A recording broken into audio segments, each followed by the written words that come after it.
നമസ്കാരം, എല്ലാവർക്കും cooks and ക്രാഫ്റ്റ്സിലേക്ക് സ്വാഗതം. കപ്പ ഇഷ്ടമില്ലാത്ത മലയാളികളുണ്ടാവോ? ഇല്ല അല്ലേ? നമ്മൾക്ക് എല്ലാവർക്കും കപ്പ വളരെ ഇഷ്ടമാണ്. കപ്പ നമ്മൾ വേവിച്ചും പുഴുങ്ങിയൊക്കെ കഴിക്കാറുണ്ട്. പക്ഷേ ഇന്ന് അതിലേറെ രുചിയിൽ നമ്മൾ കപ്പ തേങ്ങാപ്പാലിൽ വേവിച്ച് കുറുക്കിയെടുക്കുന്ന ഒരു റെസിപ്പിയാണ്.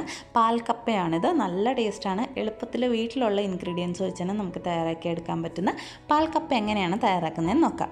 അതിനായിട്ട് സാധാരണ കപ്പ പുഴുങ്ങുന്ന പോലെ തന്നെ ഞാനൊരു ഒരു ചരുവത്തിൽ വെള്ളം എടുത്തിട്ടുണ്ട്. അതിലേക്ക് കപ്പ ഇതുപോലെ കൊത്തി നുറുക്കി എടുത്തിട്ടുണ്ട്. ഇതൊരു 3/4 കിലോ കപ്പ ഉണ്ടാവും. അത് ഈ വെള്ളത്തിലേക്ക് ഇട്ടിട്ട്, നമ്മൾ നാട്ടുമ്പുറങ്ങളിലൊക്കെ പറയും കപ്പയ്ക്കൊരു കട്ടുണ്ടെന്ന്. ശരിക്കും അതിലൊരു ചെറിയ സയനൈഡിൻ്റെ അംശമുണ്ട്. അത് കളയാനായിട്ട് നമ്മൾ ആദ്യമേ കപ്പ ഒരു വെള്ളത്തിലിങ്ങനെ തിളപ്പിച്ചിട്ട് ഊറ്റി മാറ്റിയെടുത്ത് രണ്ടാമത്തെ വെള്ളത്തിലാണ് കപ്പ നല്ലപോലെ വേവിച്ചെടുക്കുന്നത്. അപ്പോൾ അതുപോലെ തന്നെയാണ് ഇവിടെയും ചെയ്യുന്നത്. കപ്പ നല്ലപോലെ ഒന്ന് ഞാൻ തിളയ്ക്കാനായിട്ട് ഈ വെള്ളത്തിലേക്ക് ഇട്ട് കൊടുത്തിട്ടുണ്ട്. അപ്പോൾ ആ വെള്ളം നല്ലപോലെ ഒന്ന് തിളച്ച് വന്നിട്ടുണ്ട്. ഇനി ഇതിലേക്ക് നമുക്ക് ആവശ്യത്തിന് ഉപ്പ് ചേർത്ത് കൊടുക്കാം. നമ്മൾ എന്തൊരു സംഭവത്തിലും ഉപ്പും പുളിയും ചേർത്ത് കഴിഞ്ഞാൽ അത് വേവാൻ സമയമെടുക്കും കൂടുതൽ. അതുകൊണ്ടാണ് ഞാൻ തിളച്ച് കഴിഞ്ഞപ്പോൾ ഉപ്പ് ചേർത്തിട്ട് നല്ലപോലെ ഒന്ന് ഇളക്കി കൊടുക്കുക.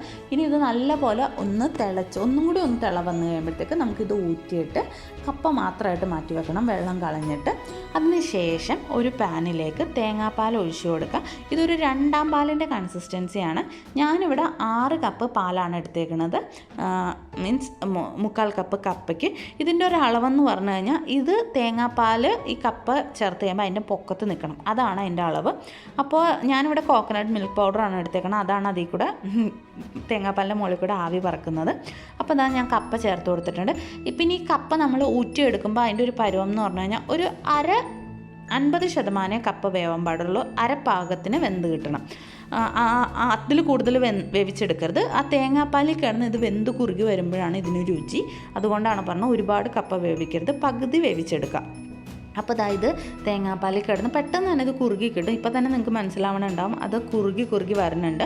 പിന്നെ ഇത് നമുക്ക് 2 പരുവത്തിലെടുക്കാം. ഒന്നില്ലെങ്കിൽ കപ്പ നല്ലപോലെ വേവിച്ചുടച്ച ഒരു കുറുക്കിൻ്റെയൊക്കെ ആ ഒരു പരുവത്തിലായിട്ട് എടുക്കുക. അല്ലെങ്കിൽ കപ്പ ചെറിയ കഷ്ണങ്ങളായിട്ട് കിടക്കണം ആ ഒരു അപ്പോൾ നിങ്ങൾക്ക് കഷ്ണങ്ങളായിട്ട് കിടക്കണ പരുവത്തിലാണ് ഇഷ്ടമെങ്കിൽ ഒരു 4 കപ്പൊക്കെ തേങ്ങാപ്പാൽ ഒഴിച്ചാൽ മതി. അപ്പോൾ ഞാൻ ഈ ഒരു പരുവം വരെ ഇത് വേവിച്ച് കുറുക്കിയെടുത്തിട്ടുണ്ട്. നല്ലപോലെ വെന്ത് കപ്പയുടെ എല്ലാ കഷ്ണങ്ങളും ഉടഞ്ഞ ആ ഒരു പരുവത്തിനാണ് ഞാൻ എടുത്തേക്കുന്നത്.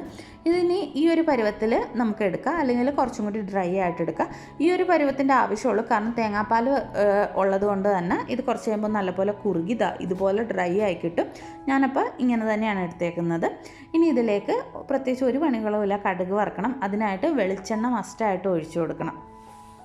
എന്നിട്ട് ഇതിലേക്ക് സാധാരണ കടുക് പൊട്ടിക്കുന്നതിനേലും കുറച്ചും കൂടി വ്യത്യസ്തമായിട്ട് കടുക് ചേർത്ത് കൊടുക്കുക. പിന്നെ നമ്മൾ മോരുകറി അല്ലെങ്കിൽ പുളിശ്ശേരി ഈ കപ്പയിലേക്കൊക്കെ ജീരകം ചേർത്ത് കൊടുക്കുമ്പോൾ അതിനൊരു സ്പെഷ്യൽ ടേസ്റ്റാണ്. അപ്പോൾ ഒരു 1/4 ടീസ്പൂൺ ജീരകവും കൂടി ചേർത്ത് കൊടുത്തിട്ടുണ്ട്. ഇനി ഇതിലേക്ക് കറിവേപ്പില ചേർത്ത് കൊടുക്കുക. നാടൻ വിഭവങ്ങളുടെ ഒരു ടേസ്റ്റ് കൊടുക്കുന്ന 2 മെയിൻ കാര്യങ്ങളായിട്ട് എനിക്കെപ്പോഴും തോന്നുന്നത് കറിവേപ്പിലയും വെളിച്ചെണ്ണയാണ്. പിന്നെ ഇതിലേക്ക് 2 അല്ലി വെളുത്തുള്ളി, ഒരു 1/2 ഇഞ്ച് കനത്തിൽ ഇഞ്ചി ചെറുതായിട്ട് അരിഞ്ഞതും ചേർത്ത് കൊടുക്കാം. എന്നിട്ട് കുറച്ച് ഒരു 3-4 കുഞ്ഞുള്ളി വട്ടത്തിൽ അരിഞ്ഞതും 2-3 വറ്റൽമുളകും. പിന്നെ ഈ പാൽക്കപ്പയിലേക്ക് ഒരു എരിവിന് ആയിട്ട് നമ്മൾ ചേർത്ത് കൊടുക്കണം. പച്ചമുളകാണ്. ഇത് നല്ല എരിവുള്ള മുളകായതുകൊണ്ട് തന്നെ ഞാൻ 2 എണ്ണം ചേർത്ത് കൊടുത്തിട്ടുണ്ട്. ശരിക്കും ഈ കപ്പയിലേക്ക് നമ്മൾ എരിവൊന്നും കപ്പ വേവിക്കുമ്പോൾ ചേർക്കില്ല. നല്ല എരിവുള്ള മീൻകറിയുടെ കൂടെയാണ് കഴിക്കുന്നത്. മീൻകറിയും കപ്പയും കഴിച്ചിട്ടുള്ളവർക്ക് ആ ഒരു ടേസ്റ്റ് ഒരിക്കലും മറക്കാൻ പറ്റില്ലെന്നാണ് ഞാൻ കരുതുന്നത്. അത്ര ടേസ്റ്റാണ്. അതെപ്പോഴും നമ്മുടെ മനസ്സിലും നമ്മുടെ നാവിലുണ്ടാവും ആ ഒരു ടേസ്റ്റ്. അപ്പോൾ നമ്മളുടെ ഉള്ളിയൊക്കെ നല്ല ഒരു ബ്രൗൺ നിറാം വരെ ഞാൻ മൂപ്പിച്ചെടുത്തിട്ടുണ്ട്.